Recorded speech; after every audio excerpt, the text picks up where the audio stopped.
Good morning. आजच्या नव्या कोऱ्या एपिसोडमध्ये तुमचं सगळ्यांचं स्वागत आहे. हे म्हणणं मॅन्डेटरी आहे, त्यामुळे आपण म्हणतोय. तर चला आज स्टार्ट करूया. कालचा बेबी टास्क जो झाला तो अतिशय खराब टास्क झाला.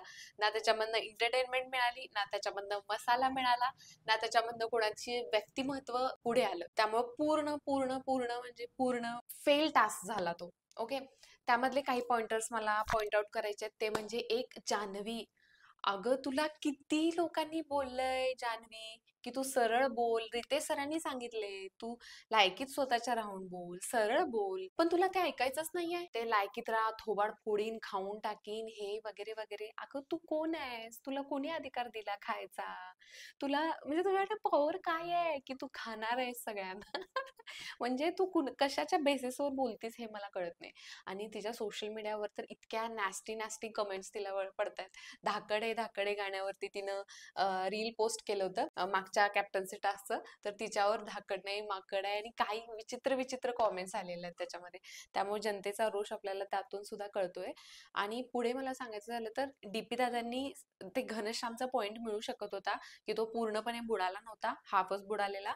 पण डीपी दादांनी टाइमच्या आधी सांगितलं, त्यामुळे तो घोळ झाला सगळा आणि तो पॉइंट त्यांना मिळाला नाही.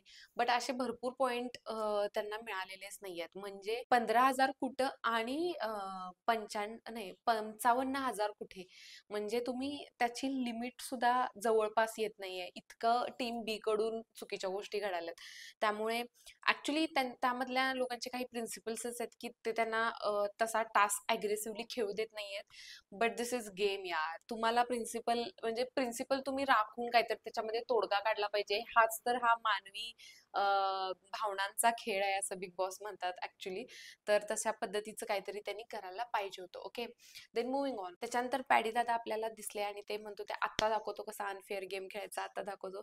सो मला असं वाटतं की त्यांनी खाऊ लपवून ठेवला होता कदाचित, त्यामुळे ते तसं म्हणतो. त्यांनी नंतर सुद्धा कुठे लपवलंस कुठे लपवलंस, सो तो त्यांचा डाव फसला आणि बिग बॉसने त्यांना परत खायची संधीच दिली नाही.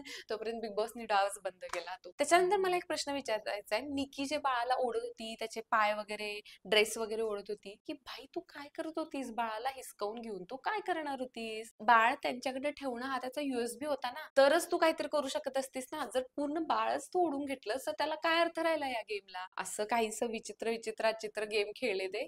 Okay, moving on. त्याच्यानंतर बिग बॉसने सगळ्यांना सुनावलं, सगळ्यांना एकत्र बसवलं आणि त्यावेळेस सांगत होते की हा हा गेम भावनांचा आहे आणि तुम्ही असं खेळला तसं खेळला. त्यावेळेस सुद्धा निकी ती इतकी बेशरम लेवलची आहे की तिला बेशरम म्हणजे काय, ती फार थिक स्किन्ड आहे असं मला म्हणायचंय.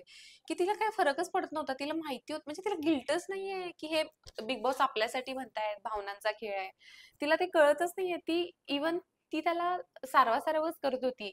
बघा म्हणत होते मी, बघा हे करत होते. आणि बापरे, असा बिग बॉसने बोलवलं की जान्हवी आणि निकी, स्पेशली जान्हवी इतकी ओव्हर रिॲक्टिंग करते ना, तिच्या तोंडाकडे सुद्धा बघू वाटत नाही. पण फोकस तिथेच नेतात ते, कारण तीच त्यांना असे फुल ऑफ एक्सप्रेशनचे भाव देत असते. गरज नसते या गोष्टींची, पण तरी सुद्धा ती करत असते. वर निकी सगळ्यांना टोमणे मारायला लागले आणि तिला टसकी झाली नाही. ती इतकं म्हणजे इतकं भाई तू म्हणजे एवढी थिक स्किन, एवढा ऍटिट्यूड तू कुठून आणतेस? खरंच तिला कॉम्पिटिशन देणं थोडं टफ आहे, कारण तिच्या लेवलला बेशरम असावं लागतं. जसं राखी सावंतनं तिला अक्षरशः हिंदी बिग बॉस मध्ये रडवलेली. तुम्ही आज एक क्लिप त्याच्या बघू शकताय. त्याच्यानंतर टास्क झाला. जान्हवी आली, टीम बी ला सांगत होती तुम्हाला माहिती आहे ना निकी कशी आहे, तिचं तसं असतंच, आम्ही सांगूच नाही शकत तिला हे ते. तू ज्या प्रकारे ओव्हर रिॲक्ट केलीस की तुला पॅनिक अटॅक आला, ओव्हर रिॲक्ट किंवा अटॅक आला असेल किंवा हुंदक्यानं रडलीस, तीच गोष्ट तू परत करायला लागलीस. परत तू टीम बी ला येऊन सांगतेस की हो निकी तशीच आहे, निकी अशीच आहे, आणि तू परत निकीकडे जाऊन म्हणतेस की मी तुझी मैत्रीण आहे. म्हणजे भाई, पिक लेन कुठेतरी एकीकडे जा ना तू. असं करू नकोस, नाहीतर दोघला पण ती अवॉर्ड तुलाच घोषित करतील ते, आणि ना घरकी ना घाटकी अशी तुझी कंडिशन होईल. ती सांगायला तिथं मी तुमच्या सगळ्यांची माफी मागते, सगळ्यांची माफी. कशाला सगळ्यांची माफी मागतेस? इतकी घाण घाण बोलतेस आणि परत माफी मागतेस, हे काय मला योग्य नाही वाटलं. तिने बाळाला छान हँडल केलं. कौशल्य होतं की इंग्लिश मधला एक सुद्धा वर्ड तिने बोलला नाही. टिम्बीला तो पकडता आला नाही. त्याच्यानंतर बेबी टास्क संपला आणि निकी वर्षा उसगावकरना म्हटली की तू मला काय करणार आई बनण्याचं महत्व समथिंग. भाई तुला तोंड दिले देवाने म्हणून काही पण बडबडणार काय? मातृत्वावर कुणाच्या जाऊ नये असं. हे योग्यच नाहीये आणि हे अतिशय ह्युमनलेस बिहेवियर होता तो निकीचा. वर्षा उसगावकरांचं पण चुकलं की तिला म्हणायचं की तू अशीच आई होणार काय, तू घाणेरडे. ते रागारागात होऊन जातं, ते बोलून गेल्या तिला. सो तिला ते हर्ट झालं होतं, त्या यानं ती म्हटली. बट तरी सुद्धा आपली एक पातळी असते जी तू नेहमी विसरतेस. प्रत्येक वेळेस हे विसरणं गरजेचं नाहीये निकी, की आपण माणूस आहे. माणूस नसल्यासारखं अमानवी प्रकार करणं गरजेचं नाहीये. पण ती अरबाजला सुद्धा सांगत होती मी नाही जाणार आता, त्याचा मला इश्यू नाही बनवायचा. बहीण, इश्यू ऑलरेडी झालेला. आणि तुम्हाला तर माहित आहे, शी नोज द डील. गोष्टी कशावरनं ताणतात आणि लोक तिला कशावरनं चुकीची समजू शकतात. सो ती लगेच आली, माफी मागितली आणि विषय संपवला. ही तिची टॅक्ट आहे. आणि ती सकाळी म्हटली की मला असं गिल्ट वाटत होतं की तुम्हाला यायचं. अरबाजला सुद्धा मी काल रात्री म्हणाले की मी कशी जाऊ त्यांच्याकडं. असं घंटा तू काय म्हणाली नव्हतीस अरबाजला. तुला तुला वाटलेलं की त्याचा इश्यू होईल, मला स्वतःला माफी नाही मागायची आणि तू तसंच केलंस. निकी बद्दल बोलेल तेवढं कमीच आहे. त्याच्यानंतर बिग बॉसनी इंट्रोड्यूस केला एक नवा कोरा एरिया, म्हणजे बीबी हब.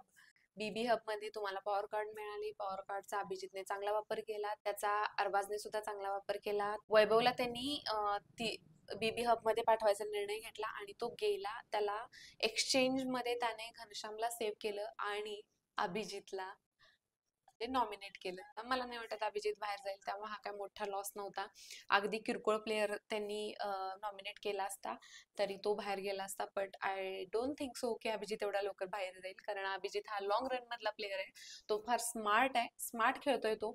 पहिल्या आठवड्यात सुद्धा त्याने निकीच्या साईडला होता तो आणि तिकडे सेव्ह झाला आणि त्याच्यानंतर तो इकडे आला. टीम ए मध्ये ज्यावेळेस तो होता त्यावेळेस त्याला थोडंसं दबलं जायचं त्याच्या विचारांना वगैरे, पण टीम बी मध्ये त्याला चांगलाच बॉम्ब मिळाला आणि तो चांगला प्लेअर म्हणून येतोय.